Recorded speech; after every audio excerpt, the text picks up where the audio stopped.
نحمده ونصلي ونسلم على رسوله الكريم اما بعد فاعوذ بالله من الشيطان الرجيم بسم الله الرحمن الرحيم الا ان اولیاء اللہ لا خوف علیہم ولا هم يحزنون الذين آمنوا وكانوا يتقون لهم البشرى في الحياة الدنيا وفي الآخرة لا تبديل لكلمات الله ذلك هو الفوز العظيم صدق الله مولانا العظيم وبلغ رسوله النبي الأمين الكريم ونحن على ذلك من الشاهدين والشاكرين والحمد لله رب العالمين.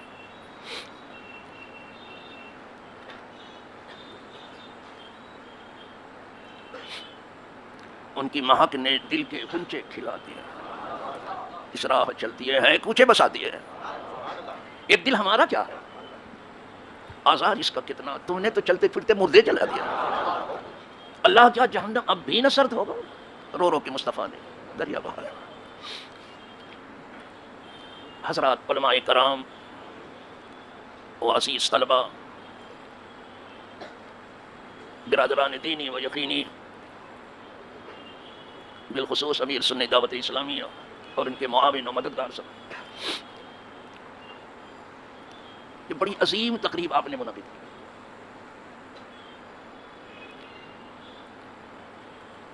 نام اس کا ہے عرس نوری. عنوان ہے عرس، شادی کو کہتے ہیں.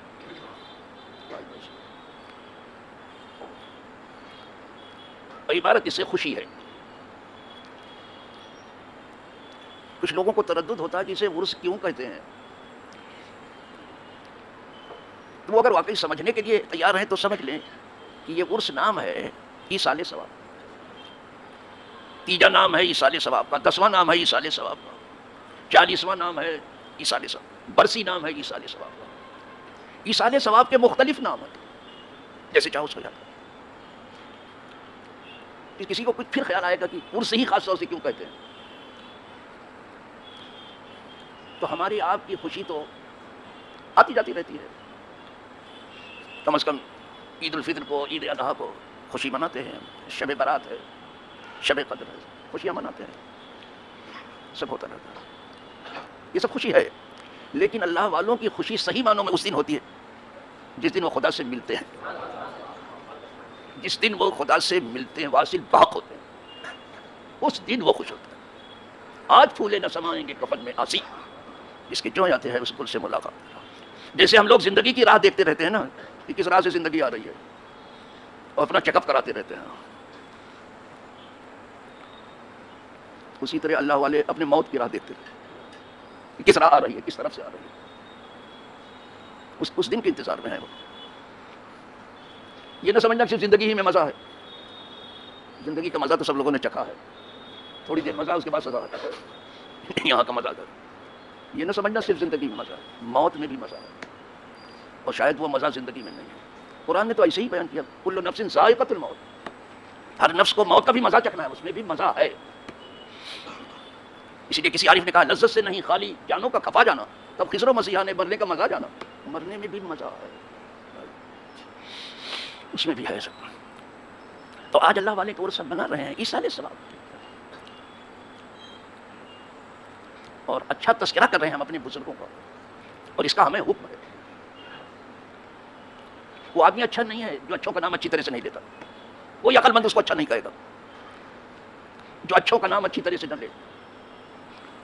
بزرگش نہ خانند اہل خیرت کہ نام بزرگاں بزشتی پورت. کوئی عقل مند اس کو اچھا نہیں کہے گا جو اچھوں کا نام اچھی طرح سے نہیں لے گا. اس کو لینا ہی ہے، انہیں سے تو پھر ہم کو سیکھنا ہے نا، سبق لینا. آج جس کا عرس آپ منا رہے ہیں وہ صرف یہ کہ ہم جیسوں میں اچھے تھے، ایسا نہیں ہے. وہ اچھوں میں اچھے تھے، سچوں میں سچے تھے، اونچوں میں اونچے تھے، روشن ضمیر تھے. صرف وہ لوح محفوظ کو نہیں دیکھتے تھے.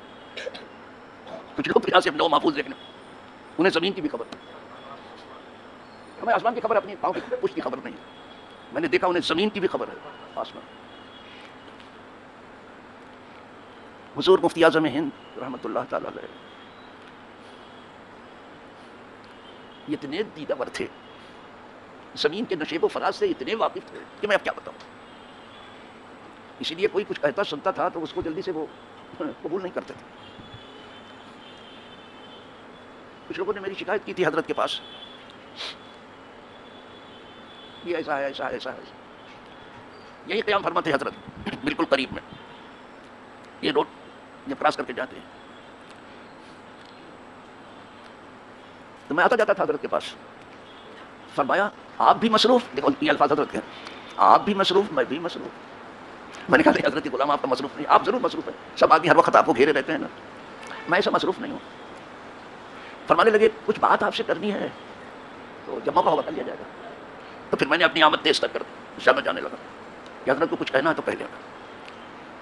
بس ایک مرتبہ پہنچ گئے تو حضرت نے سارے بڑے اچھے موقع پر آ گئے، مجھے حلق کرانا ہے، جامع اہل سنت بیٹھے ہوئے ہیں، آپ آ جائیے، یہ آ جائیں، ہم لوگ دوسرے کمرے پبلک کی طرف بیٹھی رہے گی. تو حلاق بھی تھا، حضرت حلق کرانے والے تھے، میں تھا اور حضرت تھے، 3 آدمی، چوتھا کوئی نہیں. پتہ نہیں کیا کیا لوگوں نے کہا تھا میرے بارے میں. ایک لفظ نہیں کہا حضرت نے کہ فلاں یہ کہتا ہے، فلاں وہ کہتا ہے، فلاں وہ کہتا ہے، یہ سب کچھ نہیں کیا، کچھ ایک لفظ. مجھ سے فرمایا، کچھ لوگوں کا نام لیا، میں نام نہیں لے رہا ہوں، ان لوگوں کو اپنے پیچھے لگائیے. آپ مجھ سے کہا. میں نے عرض کیا حضرت یہ پیچھے نہیں چلتے، سب آگے چلنے والے کو. فرمایا استغفر اللہ استغفر اللہ. یہ کیا علماء کی عادت ہے؟ میں نے کہا دعا فرما، یہ حضرت کی نصیحت، ان کو پیچھے لگائی. میں نے کہا پھر دعا فرما دیجیے کہ پیچھے تو آج تک تو پیچھے ہی ہے الحمدللہ، اور زندگی پیچھے رہیں گے. یہ تو آپ بیتی سے تھوڑا سا میں عرض کر چلا، بہت کچھ گزرا ہے. بریلی شریف میں کچھ لوگ آئے اور عرض کرنے لگے حضرت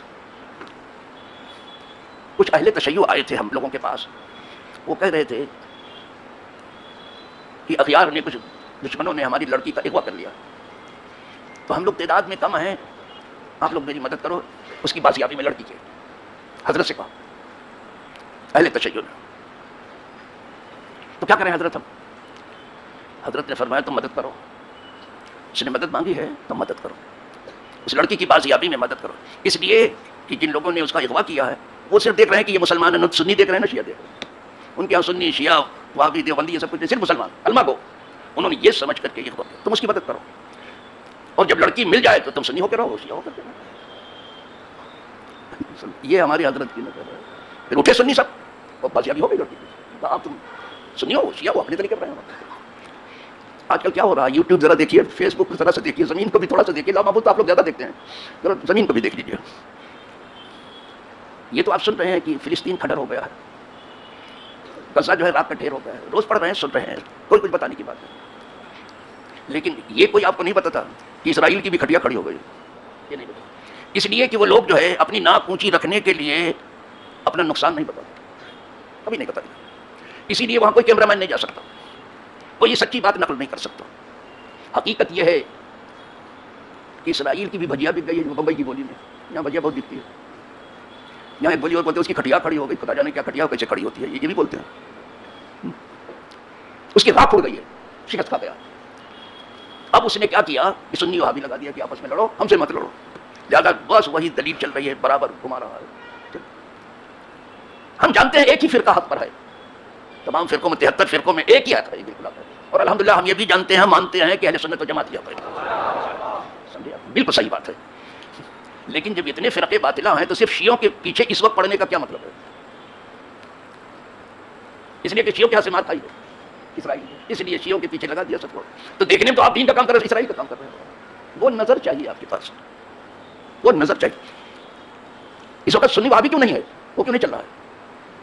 وہابیت وہ ہے جو اسرائیل کی تائید کر رہی ہے، پوری طرح سے تائید کر رہی ہے، اس کا کوئی تذکرہ نہیں ہے. شیعت کا ذکر چل رہا ہے سر. کوئی مفتی اعظم چاہیے کہ بتائے کہ کیا ہو رہا ہے. دیکھنے میں ہم دین کا کام کر رہے ہیں لیکن اسرائیل کا کام کر رہے ہیں. لڑانا چاہتا ہے آپس میں. جب میدان میں نہیں جیت سکا تو شیعہ سنی لڑا کر کے جیت جائے گا. تو کیا واقعی ہم لڑتے ہی رہیں کیسے؟ قربان جائیں فاروق اعظم کہ جب تک وہ تھے کوئی گڑبڑ سڑبڑ نہیں تھی. شیر و بکری کو ایک کاٹ پہ پانی پلا دیا. سمجھ گئے؟ فتنے ہجوم کر کے آتے تھے لیکن عمر ایسا دروازہ تھا کہ فتنہ اندر نہیں گھس پاتا تھا. جس دن وہ دروازہ توڑا گیا فتنے گھسنے لگے. یہ حدیث پاک میں ہے بابا. یہ کربلا تو بعد میں ہوا. فاروق اعظم شہید، عثمان غنی شہید، مولا علی شہید، امام حسن شہید، امام حسین شہید. ذرا آنکھ کھول کر کے دیکھیں یہ طویل سلسلہ جو شہادت کا ہے یہ کن کے ہاتھوں ہوا ہے؟ فاروق اعظم کو چھوڑ کر کے جتنا ہے یہ سب نام یاد مسلمان کہلانے والوں کے ہاتھ. یہ کب تک ہوگا بابا؟ کچھ عقل سے بھی کام لو بابا.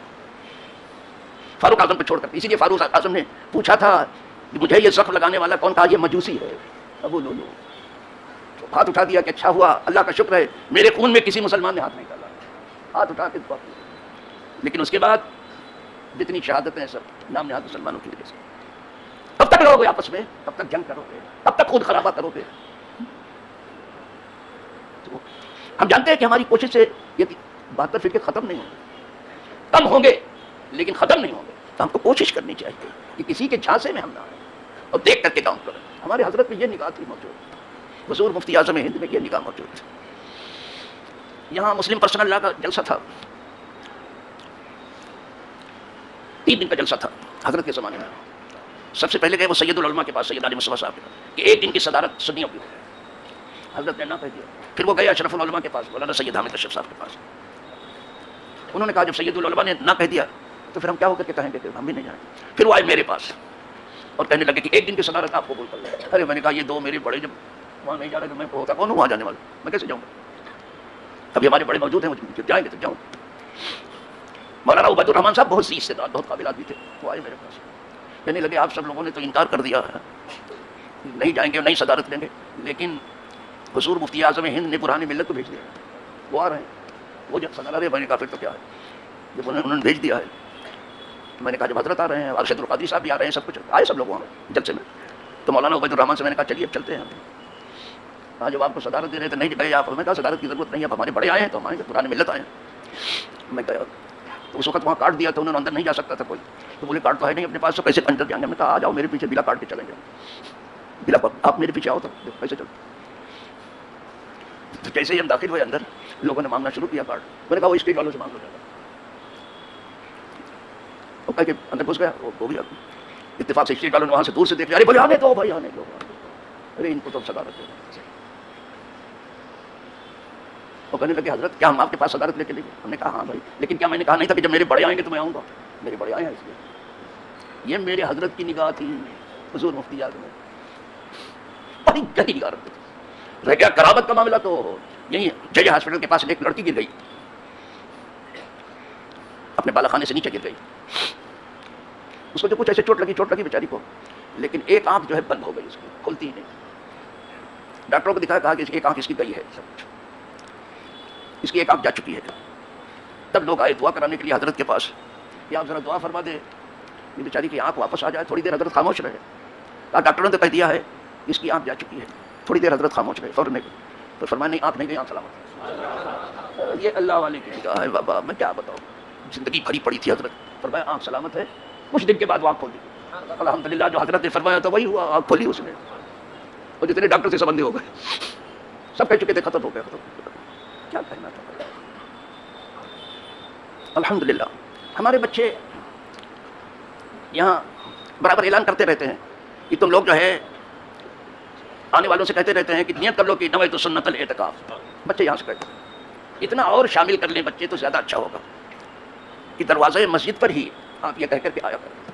یہاں بیٹھے بیٹھے نہیں کہ کھانا دے کے کہنا نویت سنت الاعتکاف. نو نو نو. حضرت کو میں نے کہا تھا کہ حضرت یہ ادارہ دیکھ لیجئے دارالعلوم محمدیہ, اور جو آپ کے تاثرات ہیں وہ قلم بند فرما دیں. بڑا کرم تھا, کہا میں آؤں گا. آئے تشریف لائے اور چلے گئے. اوپر بیٹھے بھی جب ناشتہ پانی لایا گیا سامنے, تو حضرت نے فرمایا کہ میں یہ سمجھ کر کے کہ ادارے میں آ رہا ہوں, ٹھیک سے دیکھا نہیں, صرف زمین سے دیکھتے چلے گئے.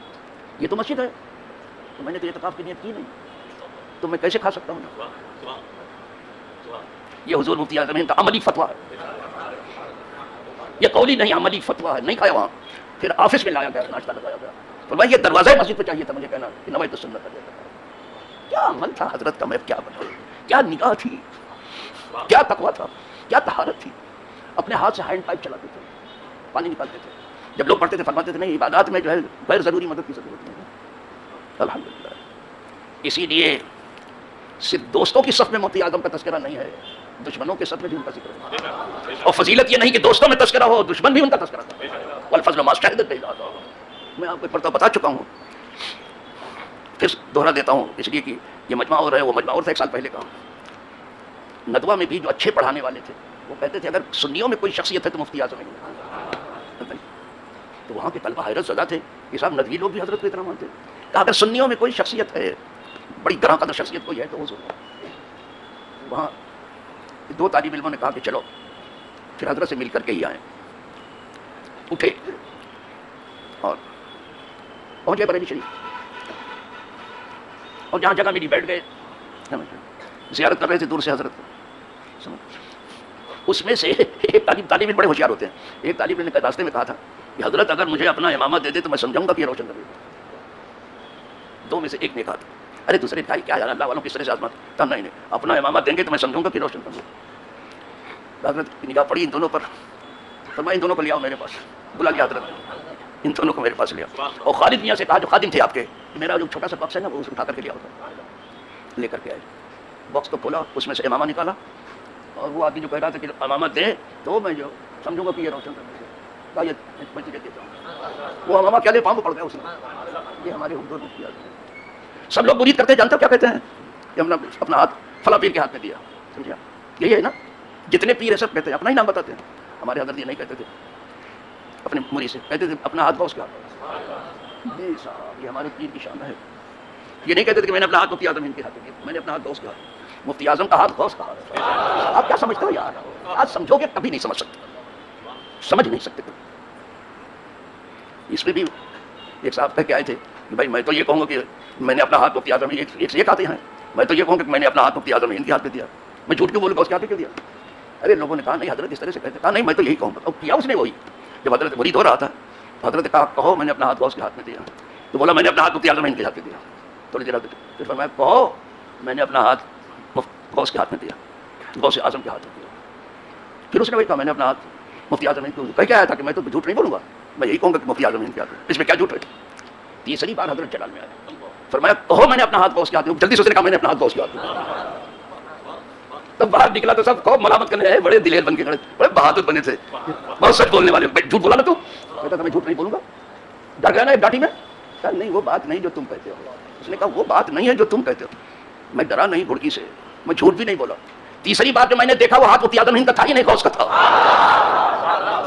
میں نے غوث کا ہاتھ بھی دیکھا. ہمارے خدا کرے ان کا سایہ سب پر ہم سب سنیے پر رہے. وآخر دعوانا الحمدللہ.